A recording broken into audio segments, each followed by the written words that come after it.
இன்று காலை தலைவர் பஞ்சநாதம் அவர்களின் மகளை மருத்துவக் கல்லூரி வளாகத்திலிருந்து யாரோ மர்ம மனிதர்கள் கடத்தி கொண்டு போய்விட்டார்கள். போலீஸ் லாக்கப்பில் இருக்கும் காம்ரேட் விஜயாவை விடுதலை செய்ய வேண்டும் என்றும், தலைவர் பஞ்சநாதன் ராஜினாமா செய்துவிட்டு 7 கோடி ரூபாயுடன் செம்பரம்பாக்கம் ஏரிக்கரைக்கு வந்து விஜயாவை தன் ஆட்களிடம் ஒப்படைக்க வேண்டும் என்றும் அவர்கள் நிபந்தனை விதித்திருக்கிறார்கள். என்னமா சந்தின் இன்னும் இங்கதான் இருக்கியா? சீக்கிரம் அம்மா பொண்ண மனையில உட்கார. வீட்டுக்கு பெரியவனாலும் விசேஷங்களுக்கு போற தலையெழுத்து எனக்கு இல்ல. நீயாவது போகலன்னா எப்படி? நீ போ. ஆமா, ஒண்ணு சொல் பேச்சு கேட்கணும், இல்ல சுய புத்தியாவது வேணும். நீ சும்மாரா, நீ போ. நீ வாமா வா. வேண்டாங்க வேண்டாம், என் பொண்ணு செத்து போனாலும் பரவாயில்ல, அந்த தீவிரவாதிகளுடைய நிபந்தனை நிறைவேற்றவே கூடாது. ஜெயில இருக்க விஜயாவை விடுதலை பண்ணவே கூடாது.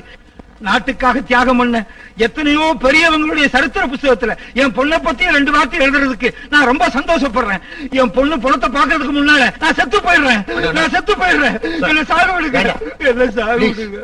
நீங்க ஒண்ணும் கவலைப்பட வேண்டாம், என் பொறுப்புல விட்டுடுங்க. ஆபீசர் சார், உடனே தகுந்த நடவடிக்கை எடுங்க. Yes sir. அதெல்லாம் அப்புறம் பாத்துக்கலாங்க. நம்ம கேபினட் மீட்டிங் நீங்க சொன்னபடியே இன்னைக்கு சாயந்தரம் 4:30 மணிக்கு அரேஞ்ச் பண்ணிருக்கேன். அதை முதல்ல கவனிங்க. இப்ப வேண்டாம், ப்ளீஸ் ரிலாக்ஸ். நான் வரேன்.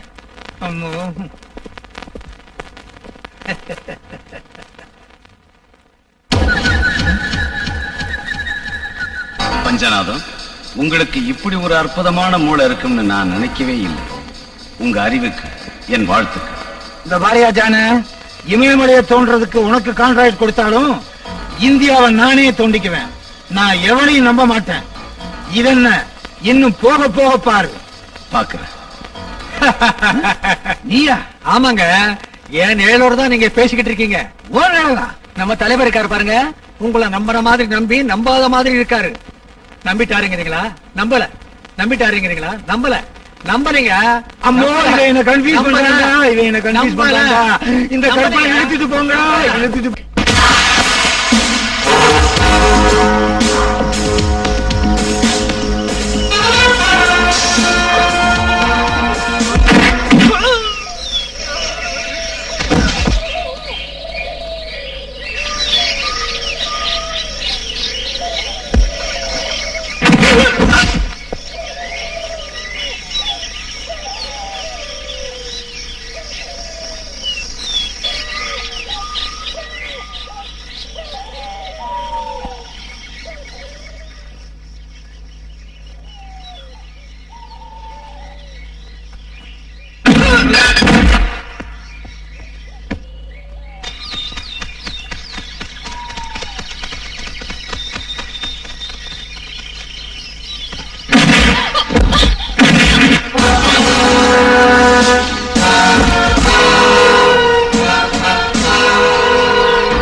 இந்த பக்கம்னா அந்த பக்கம் யாரு? நான் யாரா இருந்தா உனக்கு என்ன பத்தி சொல்றதுக்காக நான் போன் பண்ணல. உன் பொண்ணை கொண்டு போனது நான் தான். யார் நீ? ஏய், நான் சொல்றத கேளு, நீ ஒண்ணும் பேசாத. நீ உடனே நந்தன் வர்மா கிட்ட போய் ஜெகநாதனை கொலை செஞ்சதுல இருந்து உன் பொண்ணை கிட்னாப் பண்ண வரைக்கும் பூரா தப்பையும் நீ உடனே ஒத்துக்கணும். பதவி போனதுக்கு அப்புறம், நீ ஒரு கொலைகாரர் தெரிஞ்சதுக்கு அப்புறம், உன்னை போலீஸ் கைது செஞ்சதுக்கு அப்புறம் உன்னோட பேசுறதுக்கு உன் பொண்ணை போலீஸ் ஸ்டேஷனுக்கு அனுப்பி வைக்கிறேன். இதெல்லாம் 24 ஹவர்ஸ்க்குள்ள நடக்கணும். இல்ல உன் பொண்ணோட பணத்தை உன் வீட்டுக்கு அனுப்பிடுவேன். என்னங்க அம்மோ, நீங்க தவளைய முழுங்குற பாம்புன்னா உங்களை முழுங்குற கழுகு நம்ம வீட்டை சுத்தி பறக்குது. அத நாம பிடிக்கணும். உங்க மூளை எவ்வளவுதான் சாண பிடிச்சாலும் உங்க மண்டை மழுகி போச்சுங்க. ஒரு வேலை சரியா சொல்லுங்க, என்ன சாவடிச்சிரு. செத்த பாம்படிக்கிறது எங்க வம்சத்துல இல்லீங்க. உங்களை சாவடிக்கணும்னா லாக்அப்ல இருக்கிற விஜயா தான் வந்து சாவடிக்கணும். இல்ல உங்களை நீங்களே பைத்தியம் ஆகிட்டு சாவணும். அம்மோ, இவன் என்ன கன்ஃபியூஸ் பண்றாங்க. எடுத்துட்டு போங்கடா ஆபீசர். Yes sir. அவன் சொல்றதும் கரெக்ட் தான். நாளைக்கு கோர்ட்ல ஆஜர் பண்றோம். நாளைக்கு தான் ஃபைனல் ஜட்ஜ்மெண்ட். ஒரு போலீஸ் ஆபீசரா இருந்துகிட்டு தீவிரவாதி ஆகிறது சட்டப்படி குற்றம்னா, கல்யாணம் ஆகாமலே தாயாகிறது சமூகத்துக்கே அவமானம். தான் செஞ்ச குற்றத்தை ஒத்துக்காட்டி போனாலும் வயித்துல வளர தம் பிள்ளைக்கு அப்பா யாருன்னு சொல்ல முடியுமா? நீ அரெஸ்ட் ஆன நாள்ல இருந்து உன்னை பாக்குறதுக்கு அவர் ஏன் வரல? நான் நிரபராதி நீ கோர்ட்டு முன்னால கத்தினாலும் என் மனைவி குற்றவாளி இல்லைன்னு இந்த நீதிமன்றத்துல நிரூபிக்கிறதுக்கு அவருக்கு ஏன் தைரியம் வராம போச்சு? சோ உன் புருஷன் கூட ஒரு தீவிரவாதி, அதனாலதான் அவர் தலைமறைவா இருக்காரு. இதுதான் உண்மை யுவர். சரி, உங்க 2 பேருக்கு கல்யாணம் ஆயிடுச்சா இல்ல கல்யாணம் ஆகாமலேயே? எனக்கு கல்யாணம் ஆயிடுச்சு. அவர் என்ன அக்னி சாட்சியா பந்தல கட்டிட்டாரு. நீங்க நினைக்கிற மாதிரி அவர் சாதாரணமானவர் இல்ல, ரொம்ப பெரிய மனிதர். என் மேல அவருக்கு ரொம்ப பிரியம். அவருக்கு குழந்தைங்கன்னா ரொம்ப இஷ்டம். ஆமா, என் புள்ள ஒரு பெரிய மனிதரோட வாரிசு. இப்ப லாயர் சொன்னது உண்மைன்னு நம்பி வாய்ப்பு அந்த மாதிரி பேசி செய்யாத குற்றத்தை ஒத்துக்க வைக்கிறதா உங்க சட்டம்னா, அந்த சட்டத்துக்கு பதில் சொல்ல வேண்டிய அவசியம் எனக்கு இல்ல. இந்த வழக்கு முழுவதையும் விசாரித்ததில் மிஸ்ஸஸ் விஜயா தன் உத்தியோக தர்மத்தை மீறிய ஒரு கொடிய கொலையாளி என்று கோர்ட்டார் நம்புகின்றனர். EPQ செக்ஷன் 302 பிரகாரம் அவருக்கு மரண தண்டனை விதிக்கப்படுகிறது. அவர் கர்ப்பவதி ஆகையால் அவர் பிரசவமானதும் தண்டனை நிறைவேற்றப்பட வேண்டும் என்று மனோதர்மப்படி கோர்ட் ஆணையிடுகிறது. மேடம்,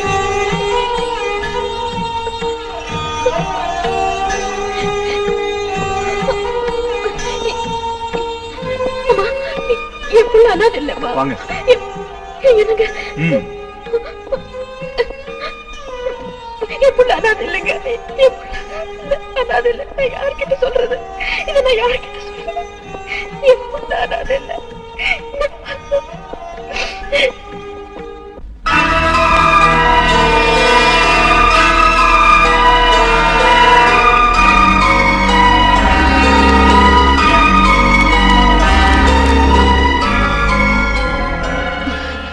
நான் அனுபவிக்க வேண்டிய தண்டனையை அந்த அப்பாவி பொண்ணு அனுபவிக்கிறது அநியாயம். சட்டம் தோத்து போனாலும் பரவாயில்ல, ஆனா நீதி தோத்து போக கூடாது. தோத்து போகவே கூடாது. ஓய் அக்கா, சின்ன புள்ள செவத்துல கண்ணா பின்னான்னு கிரிக்கின மாதிரி உன் மருமவ நடவடிக்கையை பார்த்தா எனக்கு என்னமோ சந்தேகமா இருக்கு. கரெக்ட். நாம சந்தேகப்பட்டு என்ன ஆகுறது? அவன் நம்பணும் இல்ல. பூச்சி கத்திரிக்கால இருக்கிற புழுவும் யாராவோட சேர்ந்து வருபட்டுச்சுங்கிற கதையா இந்த பொண்ண அவன் நம்புற மாதிரி நம்ம புடிச்சு காமிக்கணும். நான் அந்த வேலையை பண்றேன். நில்லு. ஐயோ, என் குடும்பம் இப்படி கேவலமா போயிடுச்சு. என் மருமக இப்படி செஞ்சுட்டு இருந்தா நான் இந்த தெருவுல எப்படி தலை நிமிர்ந்து நடக்கிறது? போதுமா? ரயில்ல விழுந்து சாவு. ஓ எக்கோ, கூத்தாண்டவர் கோயில என்ன சமாதி வச்சுட்டு அதுக்கப்புறம் நீ சாவு. எங்க அக்கா நீ போனதும் இனி எனக்கு வாழ்க்கையே வேண்டாம். வாய் மூடுங்க. இப்ப என்ன நடந்துச்சு? நீ கத்துறீங்க. என்ன நடக்கணுமா? நடந்தது போதும். என் புள்ள இனி கஷ்டப்படக்கூடாது. அவனுக்கு என் தம்பி பொண்ண உடனே கட்டி வச்சிடுறேன். ஜென்மத்தோட பிறந்தது சிறப்பால் அடிச்சன போவாதுன்னு நடந்தது போதாதானே? போதும், நிறுத்து. உங்களுக்கு தான் பேச தெரியும் நினைக்கிறீங்களா? எனக்கு பேச தெரியாதுன்னு நினைக்கிறீங்களா? நான் வாய் திறக்கல. அதிகமா பேசுறது நீதான். நானும் பார்த்ததுனாலதான் கேக்குறேன். நீ செஞ்சதுக்கு இப்ப என்ன பதில் சொல்ற? அம்மா, இன்னைக்கு நான் ஒரு முடிவுக்கு வந்துட்டேன். அப்ப நீ சொன்ன மாதிரி உங்க அண்ணன் பொண்ணை கட்டிக்கிறேன்.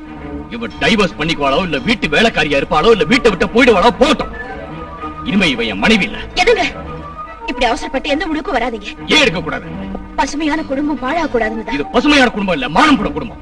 அதனாலதான் இந்த முடிவு. எந்த முடிவு பண்ணாலும் எடுங்க. ஆனா நீங்க அந்த முடிவு எடுக்கிறதுக்கு முந்தி உங்களோட நான் தனியா பேசணும்.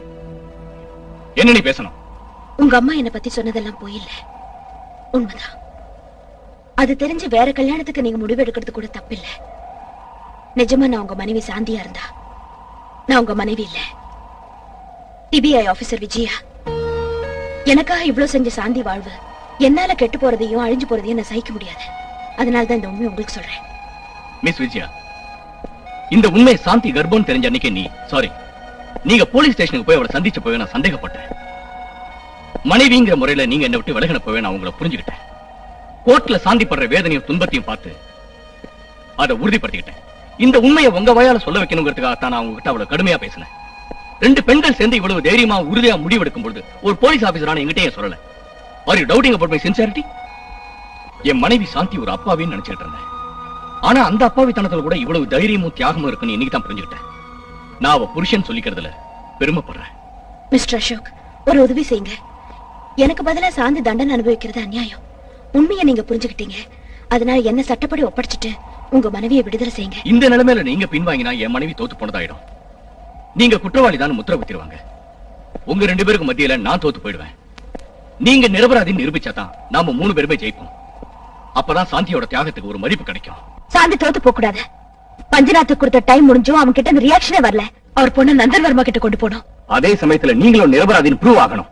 அதுக்கு மேல ஷூட் பண்ண பரமசிவன் நமக்கு தேவை. அந்த ராஸ்கல் எங்க இருந்தாலும் சரி, அவனை நான் கொண்டு வரேன். இதுக்கடையில் அந்த பொண்ணு உங்க கையில சிக்காம நீங்க பாத்துக்கோங்க. கிழிச்சிங்கடா. என் பொண்ணை பத்தி யோசிச்சுக்கிட்டு இருக்கேன்னு நினைக்கிறீங்களா?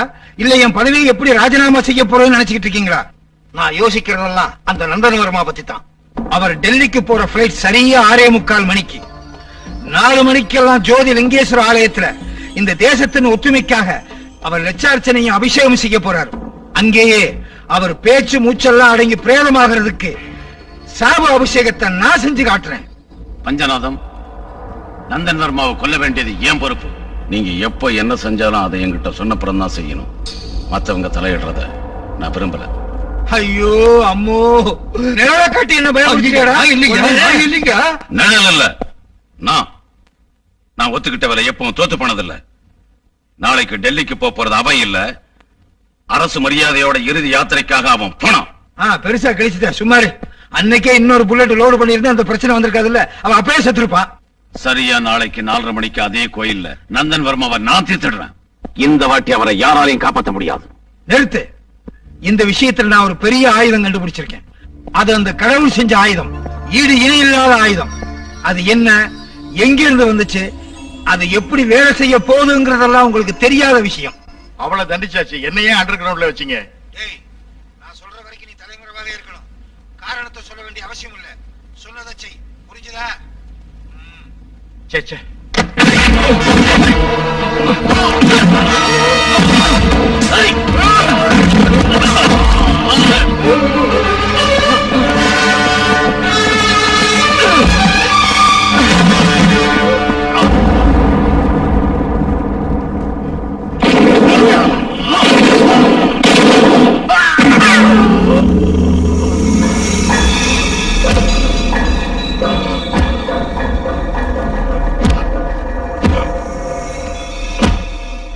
உங்க அப்பாவுக்கு நான் கொடுத்த 24 hours முடிஞ்சு போனாலும் அவர் என்ன பத்தி கவலைப்படாம சரண்டர் ஆகாம இருக்காருன்னா, நீ போனாலும் அவருக்கு பதவிதான் முக்கியம் போல இருக்கு. வாராஜி, நந்தன் வர்மா கிட்ட போய் நடந்ததெல்லாம் சொல்லுவோம்.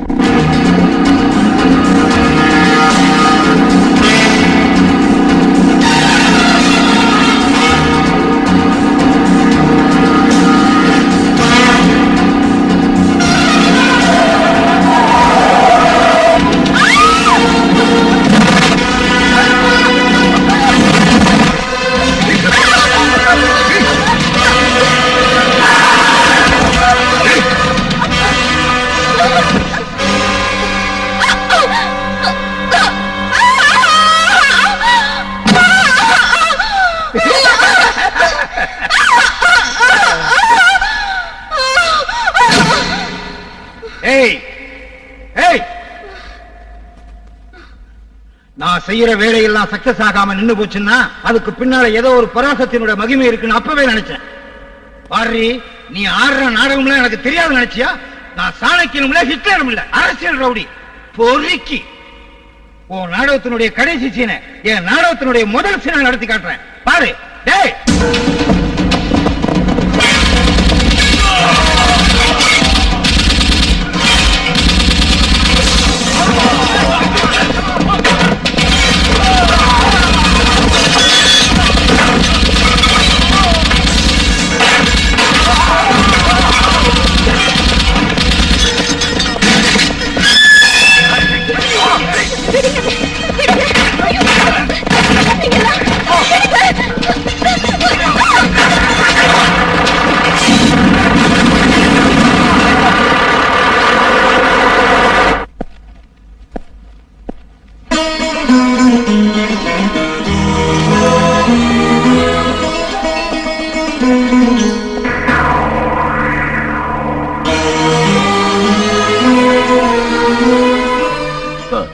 சொன்னபடி இவ ஜெயில இருந்து தப்பிச்சிட்ட மாதிரி கிரியேட் பண்ண லாக்கப்ப பிரேக் பண்ணி ஒரு இன்ஸ்பெக்டரையும் 2 கான்ஸ்டபிளையும் ஷூட் பண்ணி கொண்டாந்துருக்கேன். இந்த நியூஸ் ஈவினிங் பேப்பர்ல வருது. இவன் நமக்கு விரோதி. நமக்கு என்ன பிரயோஜனம் இவளை வெளியே கொண்டு வந்தீங்க? ஆனா பைத்தியக்காரா, நீ நினைக்கிற மாதிரி இவ சிபிஐ ஆபீசர் விஜயா இல்ல, இன்ஸ்பெக்டர் அசோக்கோட மனைவி சாந்தி அம்மா. இவங்க 2 பேரும் சேர்ந்து ஒரு பெரிய கதை பண்ணாங்க. இன்ஸ்பெக்டர் பொண்டாட்டி உள்ள போயிட்டா, அவ உருவத்துல இருக்கிற இந்த விஜயா வெளியே வந்துட்டா. நீங்க 2 பேரும் கூந்தல் அலங்காரத்தை மாத்திக்கிட்டு என் காதல பூசிட்டு என்ன ஏமாத்தலான்னு பாக்குறீங்களா? யார் என்ன கதை பண்ணாலும், யார் என்ன சதி பண்ணாலும் கடைசி வெற்றி எனக்கு தான். Mind it. Last moment is mine. பாருங்கடி, உங்க 2 பேரையும் சுட்டு சாகடிக்க முடியும் ஒரு நொடியில. ஆனா ஒரு முக்கியமான வேலை இருக்கு. அதுக்காக நீங்க 2 மணி நேரம் உயிரோட இருந்தே ஆகணும். டேய், இவளை எடுத்துட்டு போங்கடா. பாரு சிபிஐ விஜயா, இன்னும் 2 மணி நேரத்துல அந்த தலைவரை கொல்ல போறோம்.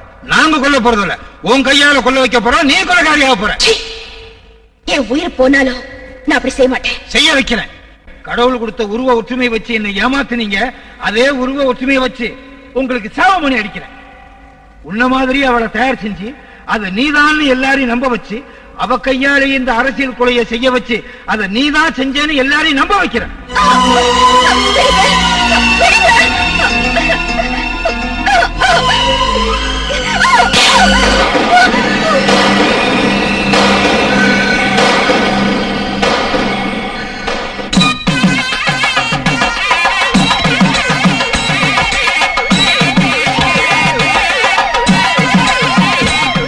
கோயில்கிட்ட நிறைய பந்தோபஸ்து இருக்கும். அப்ப தலைவர் கோயில்கிட்ட வந்த உடனே பூர்ண கும்பத்தை அவர் கையில கொடுத்து வரவேற்பு கொடுப்பாங்க. அதோட கோயிலை சுத்தி 3 தடவை வலம் வருவார்.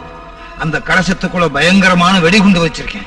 3வது தடவை சிங்கப்பொம்மையை தாண்டினதும் அந்த கலசத்துக்குள்ள இருக்க குண்டு வெடிச்சு சுத்தி இருக்க ஜனங்கள்லாம் செத்து போவாங்க. அதுக்கப்புறம் விஜயா உருவத்தில் இருக்கிற சாந்தியை கொண்டு போய் கோயில் பிரகாரத்தில் விட்டுருவோம். ஜெயில இருந்து தப்பிச்ச தீவிரவாதி விஜயா வெறி பிடிச்சு தலைவரை கொன்னுட்டாங்கிற நியூஸை கிளப்பி வருவோம். குற்றம் அவங்க மேல போயிரும், நம்ம திட்டம் நிறைவேறிடும்.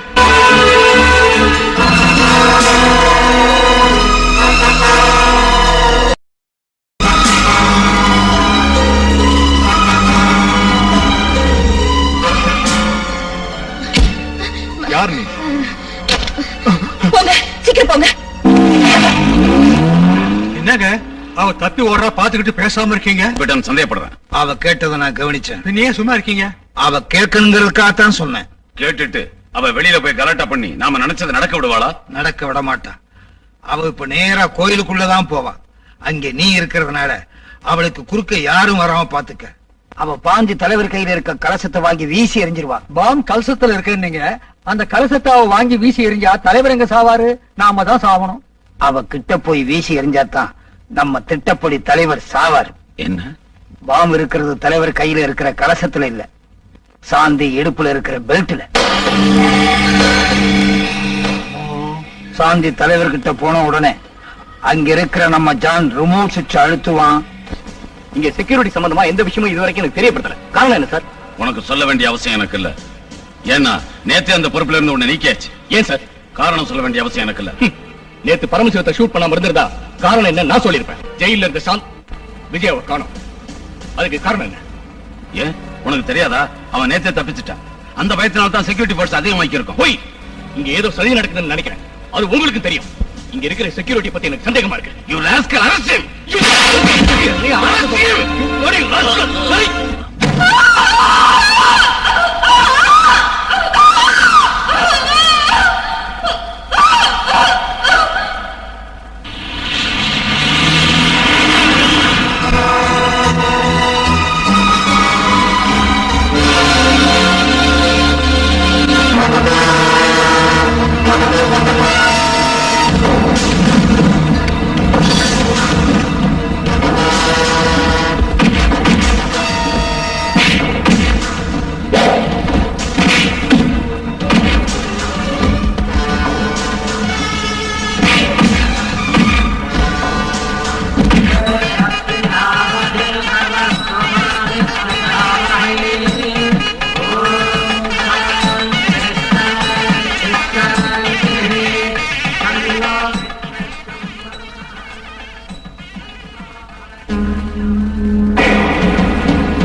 சொல்லு சொல்லு.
நடந்து முடிகிற வரைக்கும் யாரும் கதவை திறக்க கூடாது. உள்ள என்ன நடக்குதுன்னு வெளியே யாருக்கும் தெரியக்கூடாது. ஜாக்கிரதை.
போச்சு.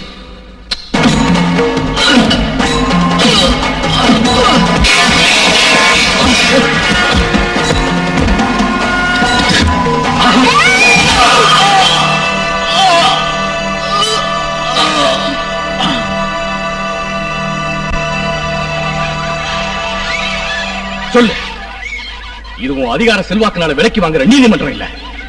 இந்த பக்கம் கடவுள், அந்த பக்கம் தலைவர், இன்னொரு பக்கம் நாட்டு மக்கள், இந்த பக்கம் சாவு. இந்த 4 திசைக்கு மத்தியில் அமைஞ்ச உண்மையான நீதிமன்றம் இது. நடந்ததை நடந்த மாதிரி சொல்லு, இல்ல துண்டு துண்டா போயிடுவேன். சொல்லு. சொல்றேன்.